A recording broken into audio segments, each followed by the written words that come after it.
Esse é o dia que o Senhor fez. Portanto, alegremo-nos nele. Vamos se encher dessa graça, dessa paz, dessa alegria, da dádiva que nós temos de usufruirmos da presença gloriosa de Cristo Jesus em nossas vidas. Vamos viver isso hoje. O Senhor vai derramar chuvas de bênção sobre você. Seu coração se alegrará.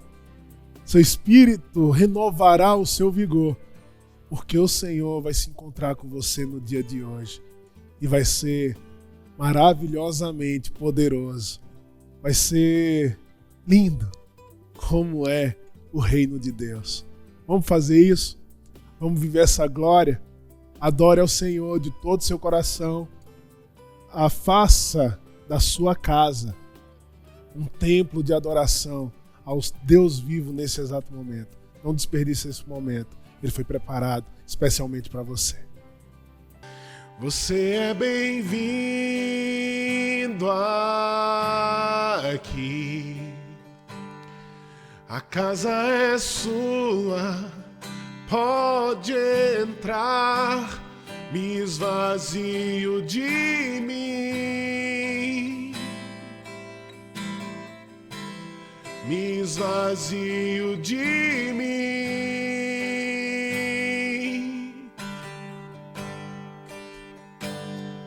Sopra o teu vento aqui.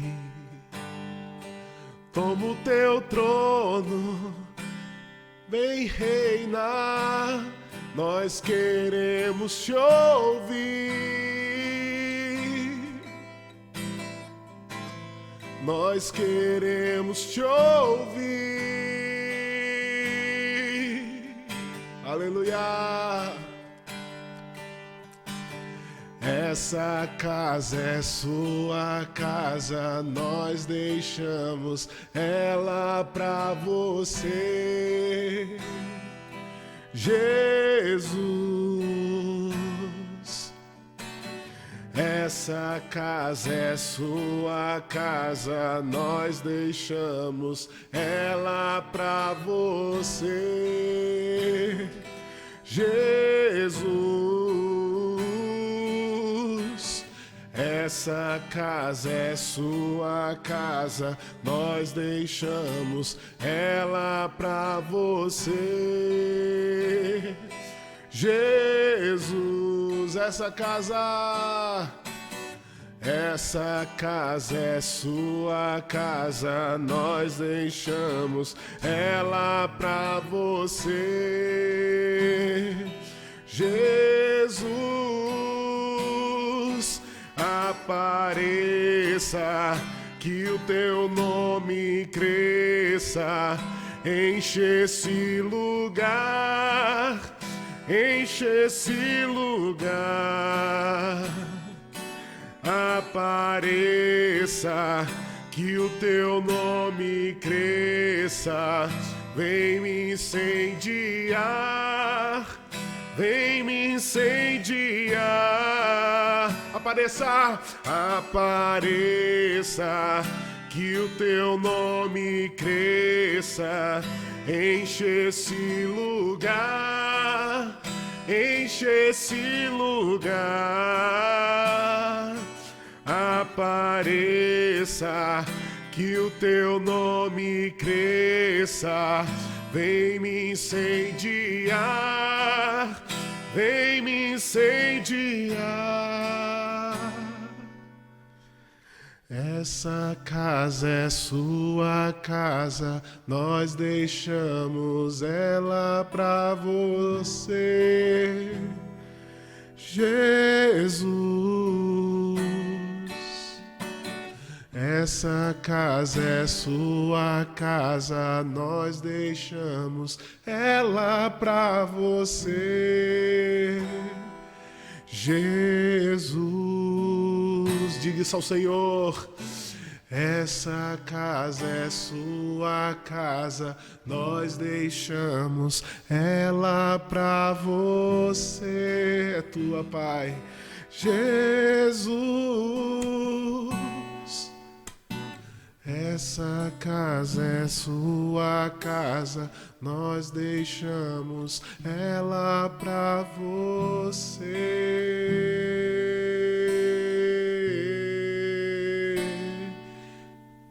Nós deixamos ela pra você. Nós deixamos ela pra você. Tudo é teu. Tudo é teu. Nós deixamos ela pra você. Nós deixamos ela pra você. Tudo é teu. Tudo é teu.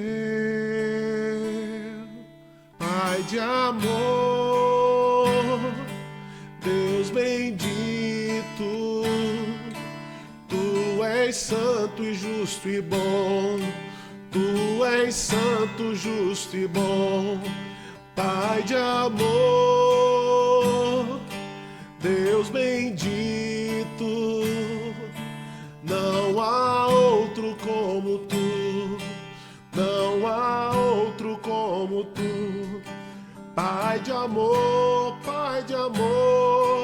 Deus conosco, nos sustenta em Tuas mãos, nos sustenta em Tuas mãos. Pai de amor, aleluia, Deus glorioso, não há outro igual a Ti, não há outro igual a Ti. Estamos, Senhor, em Tua presença. Não há nada melhor, Pai, do que experimentar da Tua glória, da Tua graça, da Tua vida, do Teu poder. Deus, vai enchendo esse ambiente, Senhor. Enche esse ambiente de tal forma, Senhor, que todas as pessoas que estão aqui, ó Deus, nesse estúdio, possam, Senhor, sentir a Tua graça, a Tua glória, a Tua presença, Senhor. Ó Deus, louvado seja o nome do Senhor.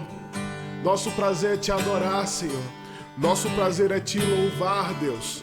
Nós nascemos, Senhor, para estarmos, Senhor, tão perto do Senhor, nos conectarmos com a Tua realidade, com o Teu poder, com a Tua glória.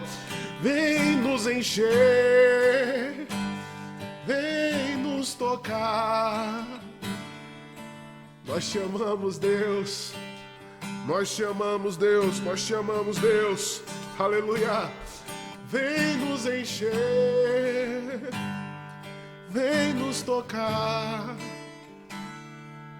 Nós Te amamos, nosso Deus. Nós Te amamos, nosso Deus.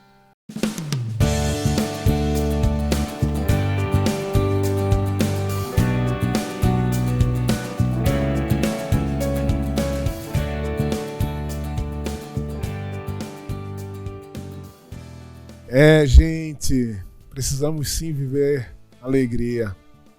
Porque afinal de contas, a gente está num momento extremamente difícil, complicado, e tem muita gente precisando aprender sobre o significado de estar feliz, de estar alegre.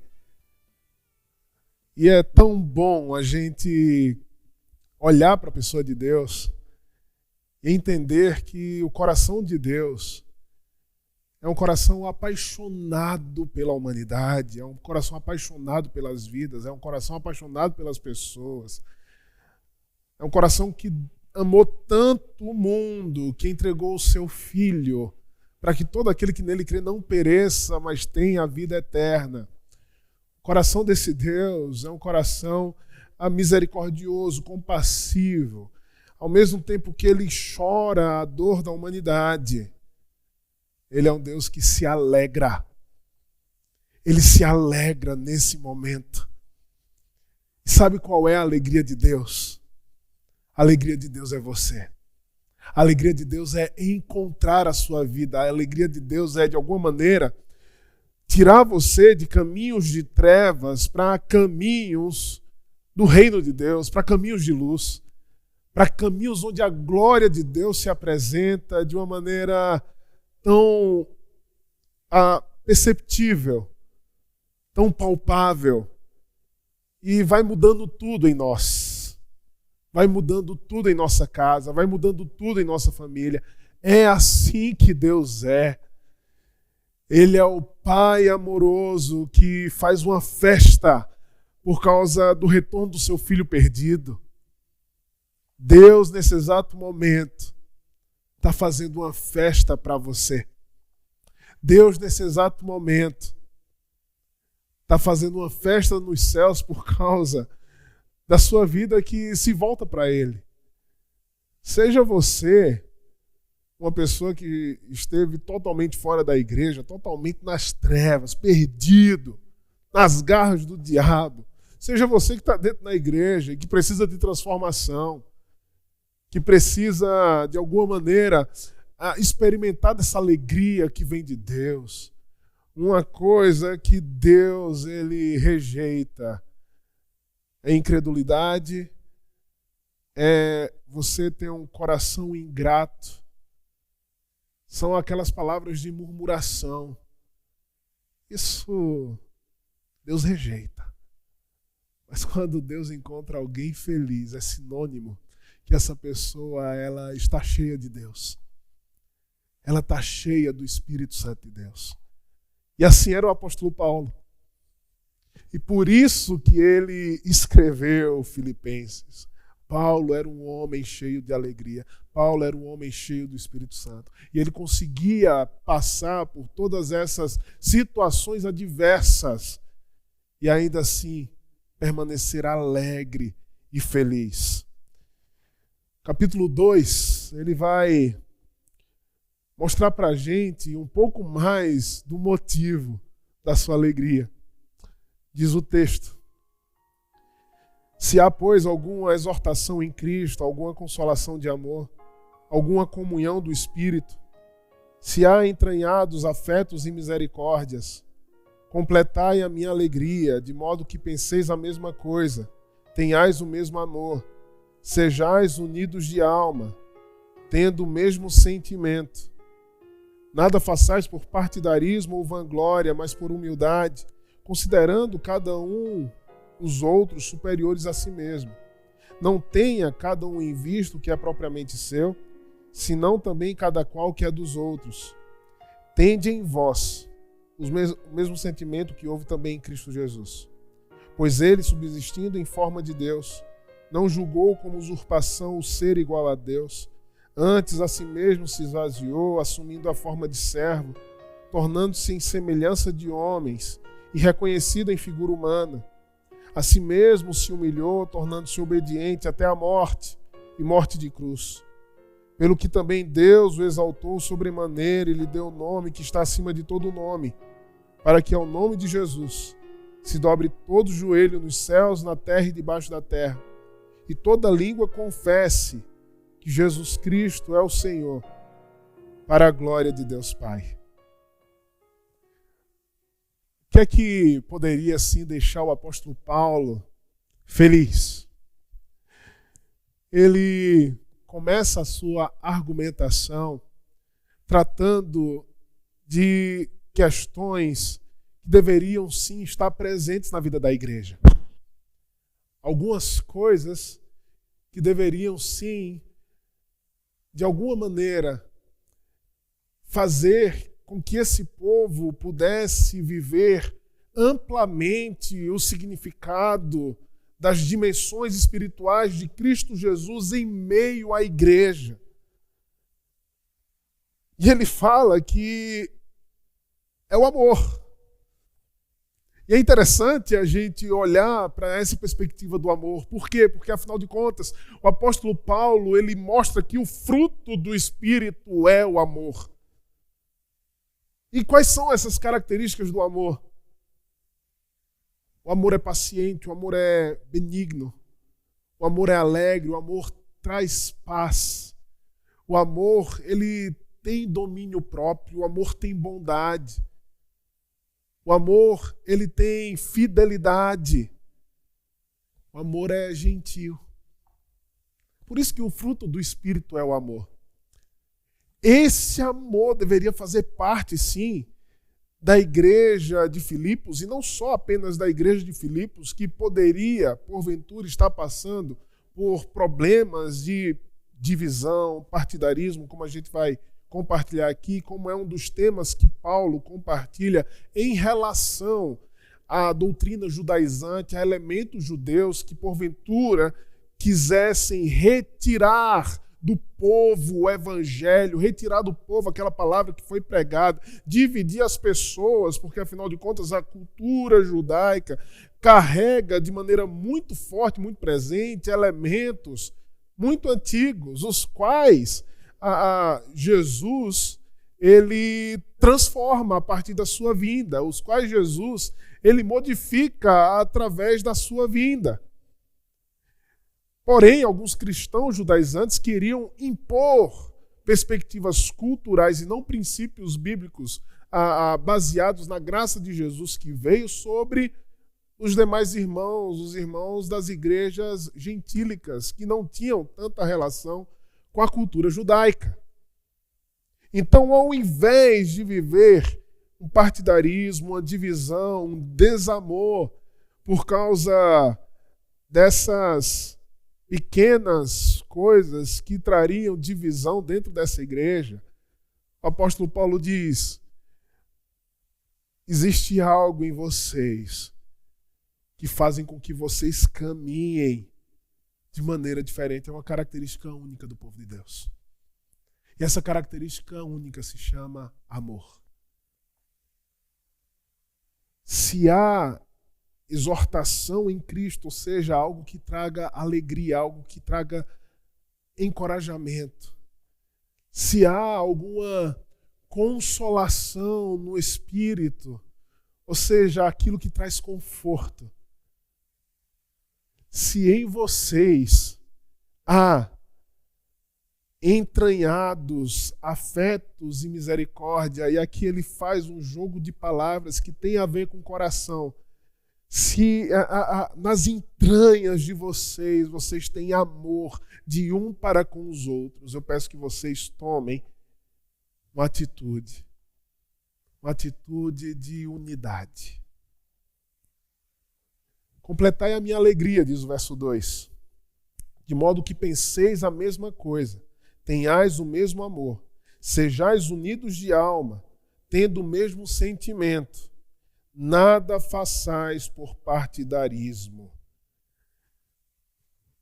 Então, o que poderia trazer alegria ao coração de Paulo era essa unidade em amor que a igreja deveria viver.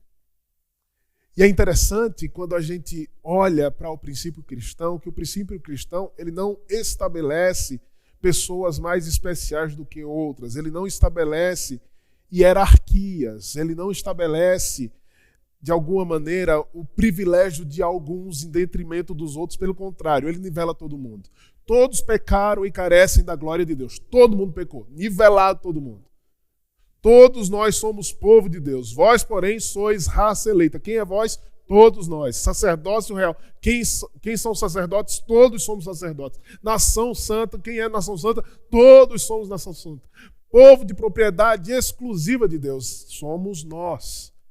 Então existe essa perspectiva de igualdade dentro do corpo de Cristo, o que é maravilhoso. Porém, existe respeito a cada função, a cada dom que Deus entregou a esse povo e a essa igreja.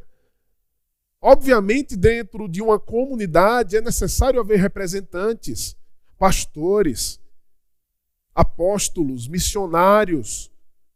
É necessário ter mestres e, obviamente, respeito por esses que se dedicam a uma comunidade. E para se tornar líder, pastor, mestre, aí você tem que estudar, você precisa aprender a Bíblia, você precisa aprender como as pessoas do mundo pensam hoje, para você falar especificamente para uma cultura que está totalmente distante de Deus e precisa repensar a maneira que vive. Então, existe uma questão de respeito à autoridade estabelecida, mas isso não é hierarquia. O que promove unidade na igreja é apenas uma coisa, o evangelho. O verdadeiro evangelho sendo pregado. Todos estão debaixo da palavra de Cristo Jesus. Então, se o pastor, o mestre, o obreiro, o missionário, o apóstolo, missionário é apóstolo, apóstolo é aquele que ergue um trabalho onde não havia trabalho. Isso é um apóstolo. Ele foi enviado para isso.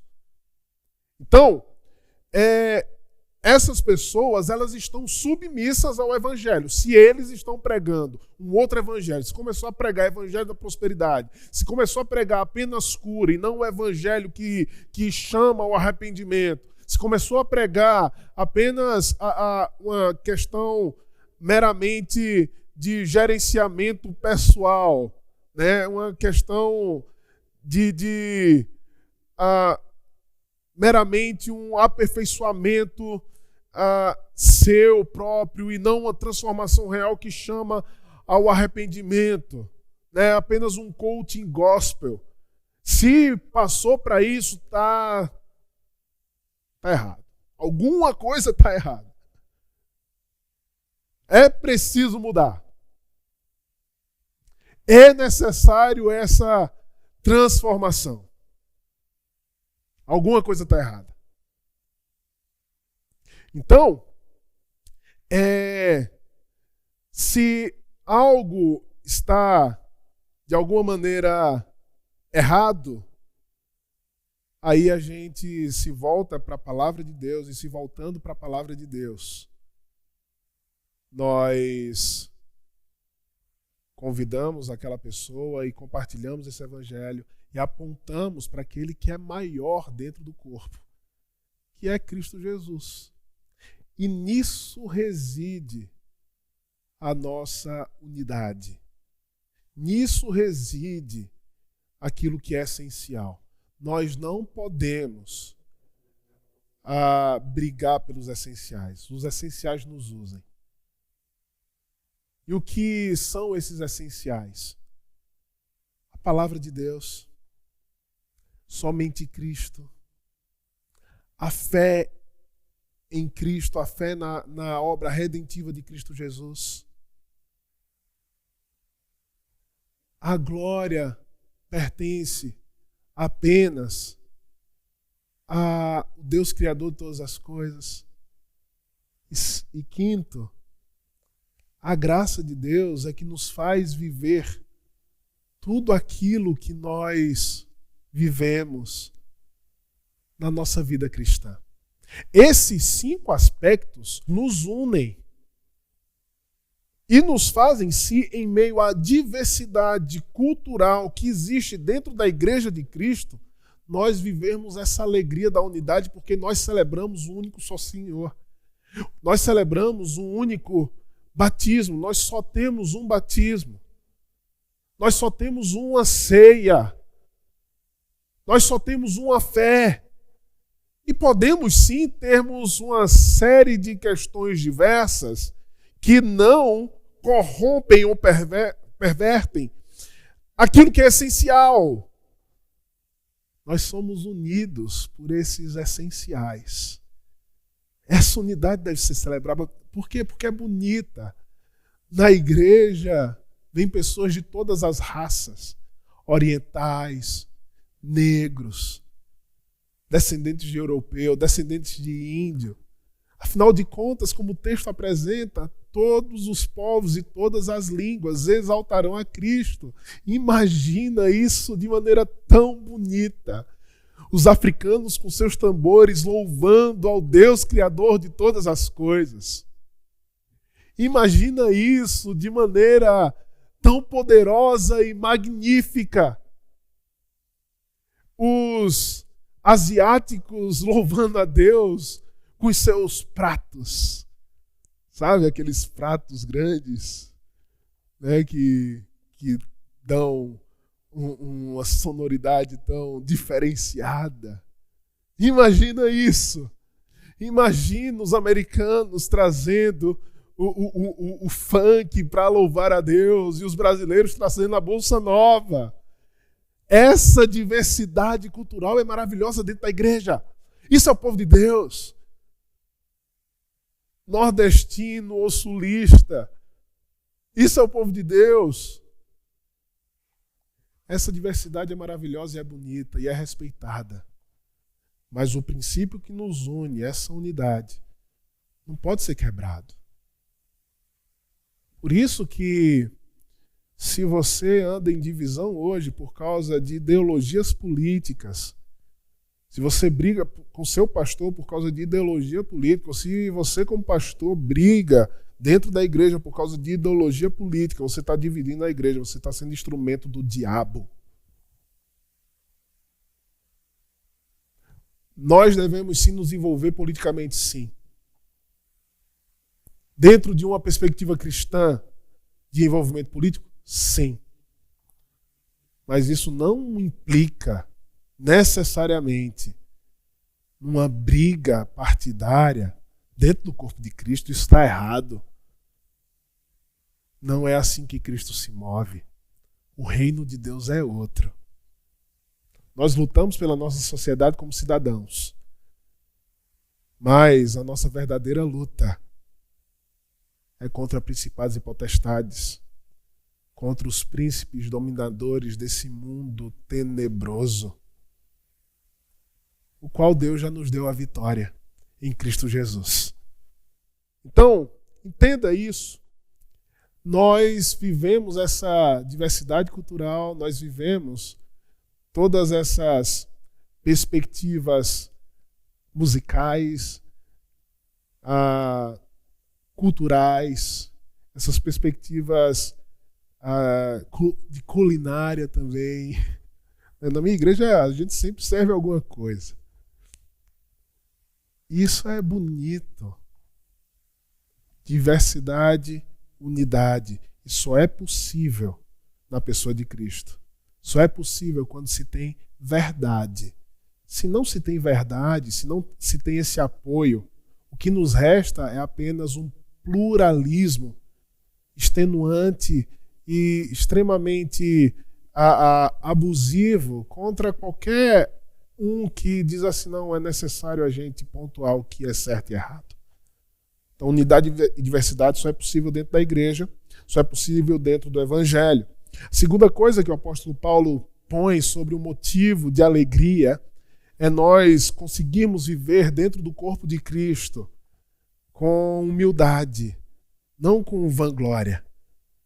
Como o texto fala, nada façais por partidarismo ou vanglória, mas por humildade, considerando cada um os outros superiores a si mesmo.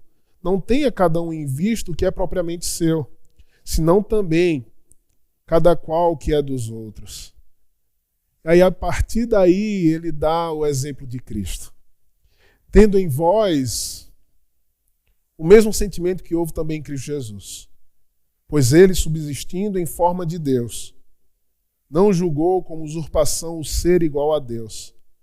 Antes a si mesmo se esvaziou, assumindo a forma de servo, tornando-se em semelhança de homens, e reconhecido em figura humana, a si mesmo se humilhou, tornando-se obediente até a morte, e morte de cruz.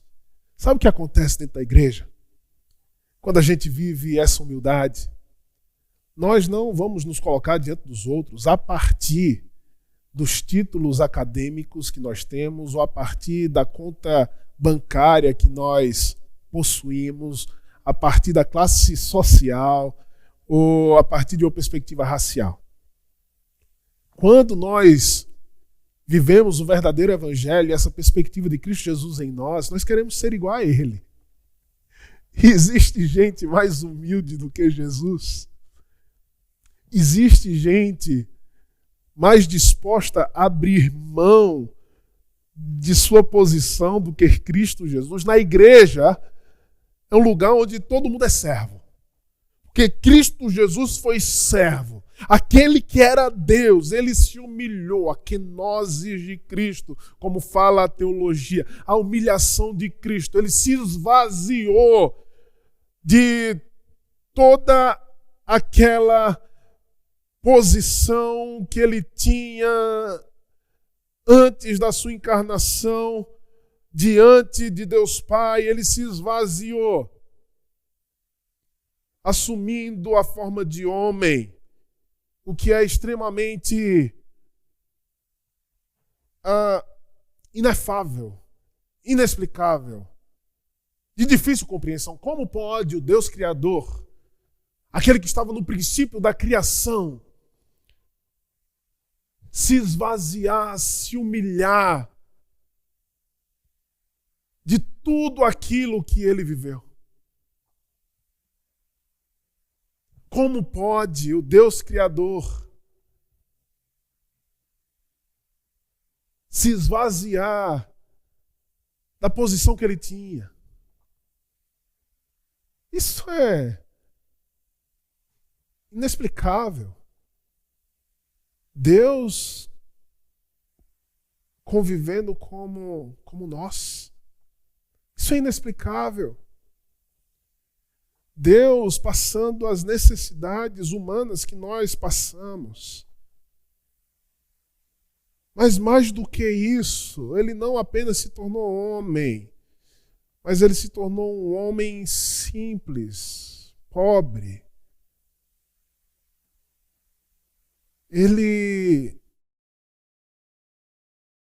A Bíblia diz que ele não tinha nem onde reclinar a sua cabeça. Mas Deus em nada deixou faltar para Cristo Jesus, nem para os seus discípulos. Porque eles já tinham tudo, eles já tinham o maior tesouro, e o maior tesouro que nós podemos ter nessa vida é o Evangelho, é Cristo Jesus. E não há nada, absolutamente nada, que poderá nos separar do amor de Cristo, do amor de Deus que está em Cristo Jesus, o nosso Senhor. Não há acusação nas trevas, não há pecado maior do que o amor de Cristo na cruz do Calvário. Nada pode nos separar desse amor. Esse é o maior presente que a gente recebeu. A gente tem Deus do nosso lado. Não precisamos temer. Nós temos Deus do nosso lado. Não precisamos carregar mais culpa. Nós temos Cristo Jesus do nosso lado. Então, Cristo Jesus tinha tudo, os discípulos tinham tudo. E esse é o verdadeiro evangelho. Deus não deixava faltar aquilo que era necessário para a vida, para a subsistência. O pão nosso de cada dia estava lá com eles. Isso era motivo de alegria, porque agora eles tinham liberdade. Liberdade só Cristo Jesus que dá.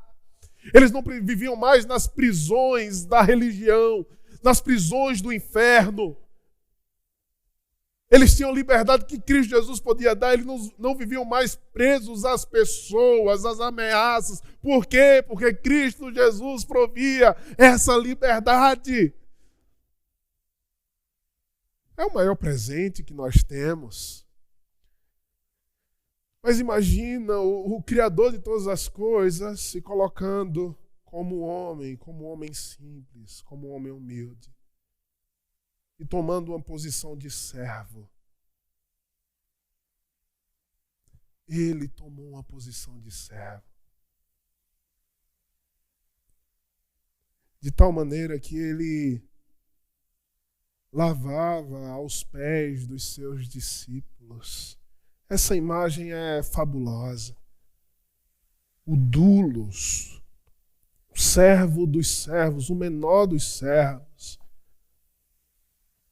É interessante a gente estudar essas palavras, né? O apóstolo Paulo está dizendo aqui que Jesus se colocou dentro de uma cultura romana como a pessoa que estava na hierarquia mais baixa. E quando ele se despe de suas vestes e começa a lavar os pés dos discípulos, ele estava exatamente dizendo o porquê ele estava ali, para que ele veio. Ele veio para lavar os pés dos discípulos. Ele veio para servir pessoas. Ele veio para se humilhar diante das pessoas. Ele se compadecia das pessoas. Por isso que ele fazia o que ele fazia. Ele era servo do Senhor, servo do Senhor. Agirá com sabedoria e prudência, trazendo, sim, libertação aos cativos, pregando o evangelho aos pobres. trazendo uma coroa ao invés de cinza, óleo de alegria ao invés de pranto, vestes de louvor ao invés de espírito angustiado. Esse é Cristo Jesus. Esse é Cristo Jesus. Então, ele se coloca nessa postura de servo a ponto de lavar os pés dos seus discípulos. Imagina Deus lavando os pés dos homens. E ele vai além. Ele é obediente até a morte, morte de cruz. O poder do Espírito Santo reside na vida de homens e mulheres que são obedientes à voz de Deus, ao seu chamado, à missão que Deus os entregou. Quer ter poder do Espírito Santo? Seja obediente. Quer ver a renovação da terra? Seja obediente. Quer ver Deus agir de maneira poderosa? Seja obediente. Faça aquilo que o Espírito Santo está mandando você fazer. Ainda que haja temores no seu coração, ainda que seja uma grande loucura que as pessoas acham, faça o que o Espírito Santo está mandando você fazer. Aí você vai ver o poder de Deus. É Deus guiando você. Quer viver o poder do Espírito Santo? Obedeça às Escrituras. Obedeça a palavra de Deus. Viva as Escrituras.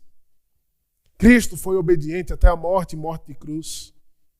Ele foi humilhado, ele foi batido, ele foi cuspido, ele foi chicoteado, ele foi pendurado num madeiro, morrendo numa cruz. Esse é Cristo Jesus. Cristo Jesus foi ao pior estado de humilhação que alguém pode ter nessa vida. Imagina que ele estava nu no madeiro. Aquela tanguinha que você vê nos filmes não representa exatamente como era. Jesus estava nu. Ele foi humilhado. Por isso que ele fica conhecido como servo sofredor. Ele se humilhou.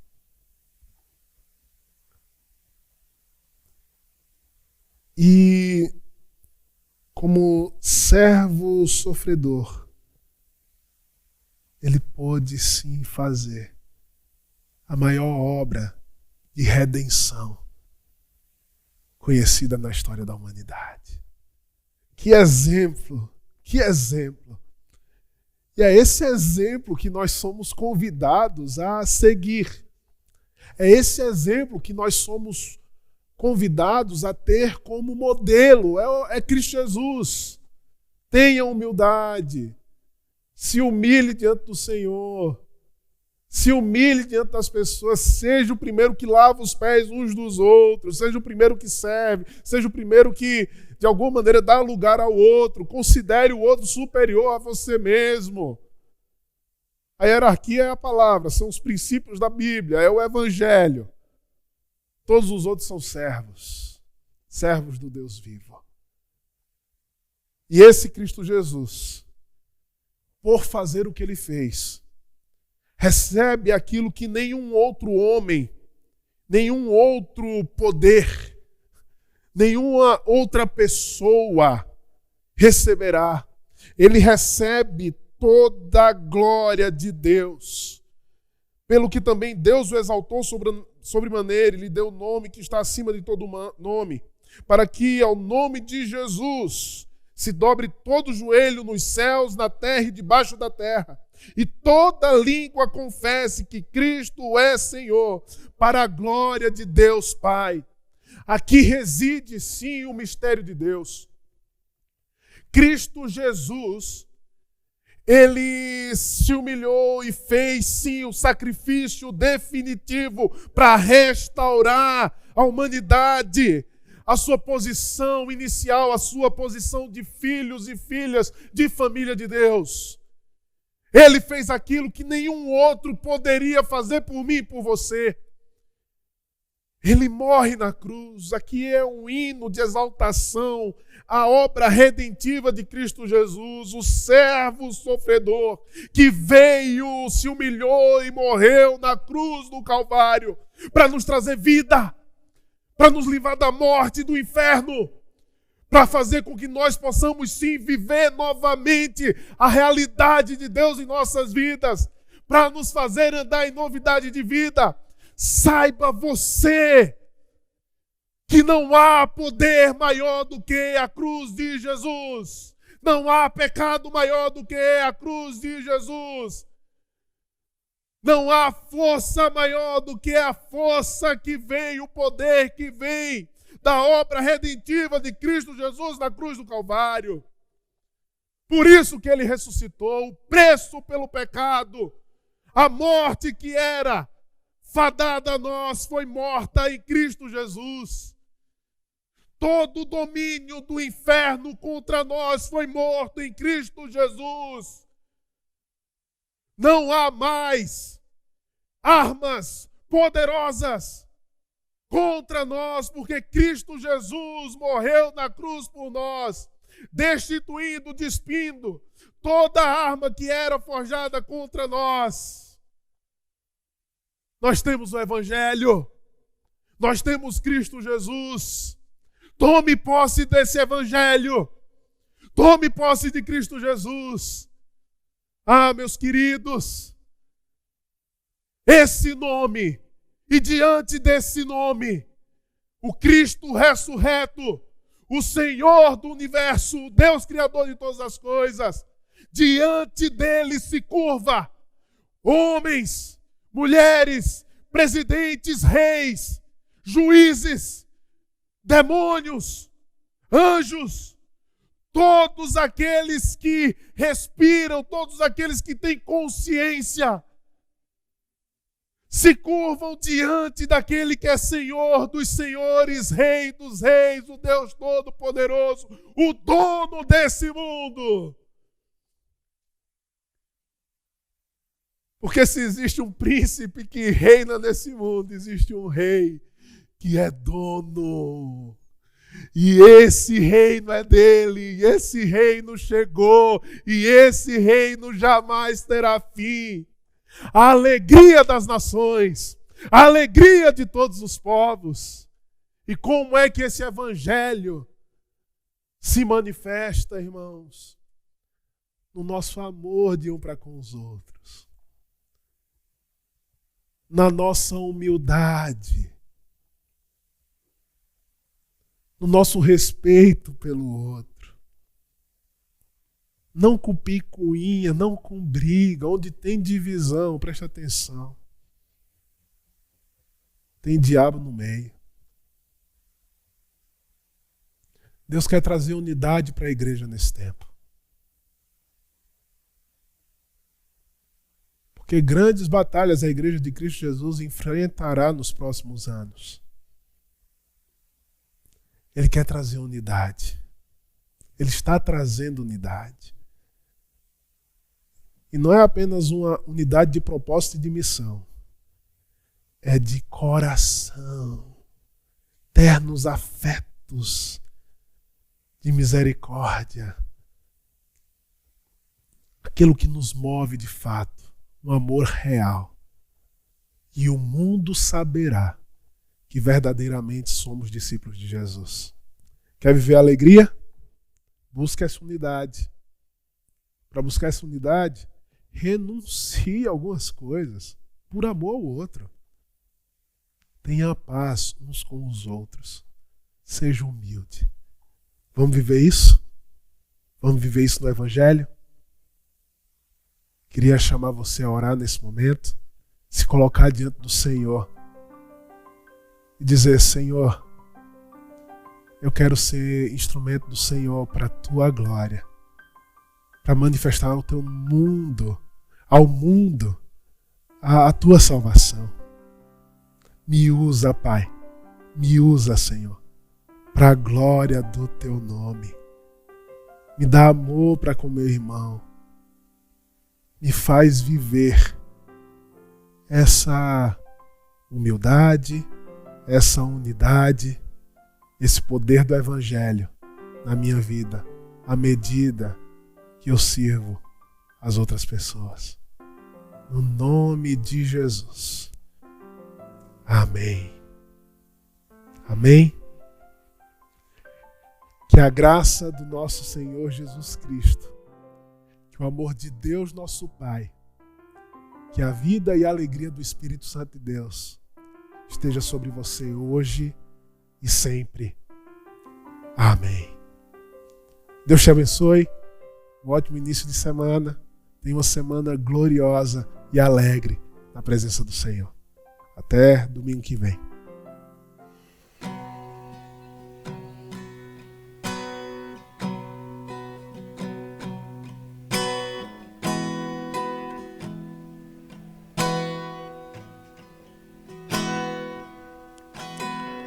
Seguro estou nos braços daquele que nunca me deixou. Aleluia! Teu amor perfeito sempre esteve repousado em mim. Se eu passar pelo vale, acharei conforto em teu amor, pois eu sei que és aquele que me guardas, me guardas. Em teus braços é o meu descanso. Em teus braços é o meu descanso. Em teus braços é o meu descanso. Em teus braços é o meu descanso. Recaio em tua graça, recaio em tua graça.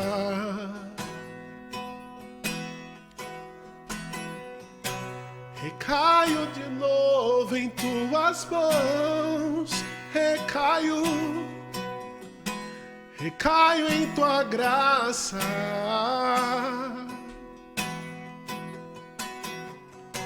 Recaio de novo em tuas mãos, recaio em tua graça.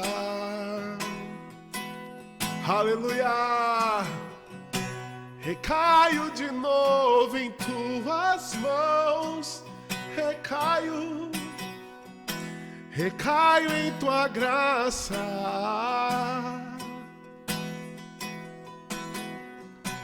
Recaio de novo em tuas mãos.